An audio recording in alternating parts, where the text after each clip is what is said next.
I've been thinking a lot about the names we use for this thing behind everything. You know, the words people toss around like they're interchangeable. God, source, universe, creator. I used to pretend they all meant the same thing to me, but they didn't. Not really. For a long time, each word felt like a doorway I wasn't sure I was allowed to walk through. God carried the weight of other people's expectations. Universe felt too airy, like a wish whispered into a void. Source sounded clinical, like something you'd find in a manual. And creator, well, that one scared me a little, because it implied intention, design, a hand in the mess and the beauty. I didn't know where I fit in any of that. And part of that confusion came from how I was raised. Not just in a particular religion, but in a mindset. One where the divine was distant, watching, judging. One where obedience was praised and questioning was dangerous.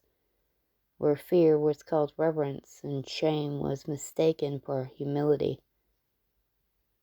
I learned early that God was someone you didn't want to disappoint. That being good meant being quiet, compliant, small.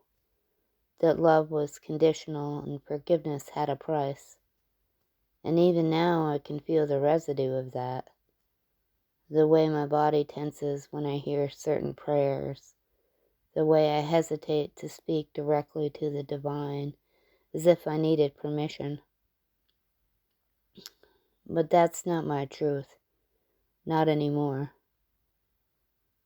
My truth is that the divine doesn't want me small. It doesn't need me to perform purity or perfection. It meets me in my mess, in my questions, in my contradictions. And when I say God, I'm not talking about a man in the sky. I'm talking about the quiet intelligence that shows up in the exact moment I think I'm alone. The thing that nudges me toward the next step when I swear I can't take one. And when I say universe, I'm talking about the way life rearranges itself when I finally stop gripping everything so tightly. The way synchronicities appear like breadcrumbs. The way a stranger's sentence can feel like a message.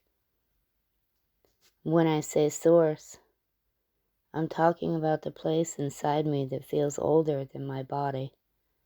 The part that remembers things I've never lived.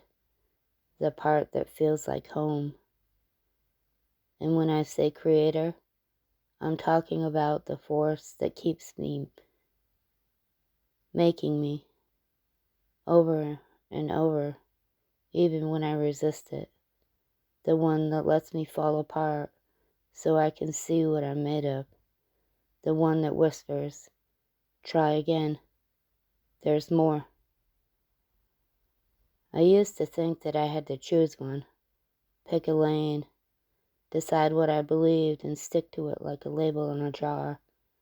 But the truth is, I don't want a label. I want a relationship. I want to talk to the divine the way I talk to you, honestly, without performance, without trying to sound enlightened. I want to admit when I'm confused, when I'm angry, when I'm grateful, when I'm cracked open by something I can't explain. I want to let the language be fluid because I'm fluid. Because of divine, whatever it is, feels less like a definition and more like a presence. Something that meets me where I am, not where I'm supposed to be. And maybe that's the point. Maybe the names don't matter as much as the conversation itself. When I look back at all the words I've used, God, source, universe, creator. I see that each one marked a different version of me trying to understand the same thing. They were milestones, not destinations.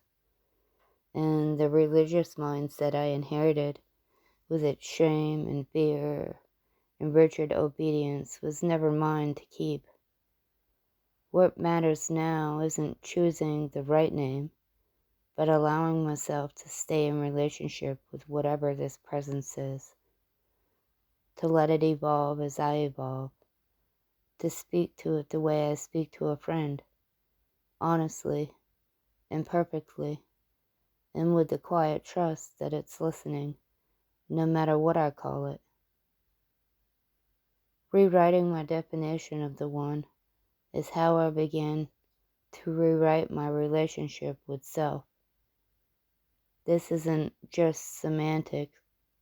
It's not just about swapping one word for another or choosing a softer name for something that once felt sharp. It's about reclaiming the lens through which I see myself, because the way I define the divine, the One, the presence, the frequency behind everything, shapes the way I understand my own existence. If I believe the One is distant, judgmental, conditional, then I start to see myself through that same filter. I become someone who must earn love, who must shrink to be safe, who must apologize for simply being.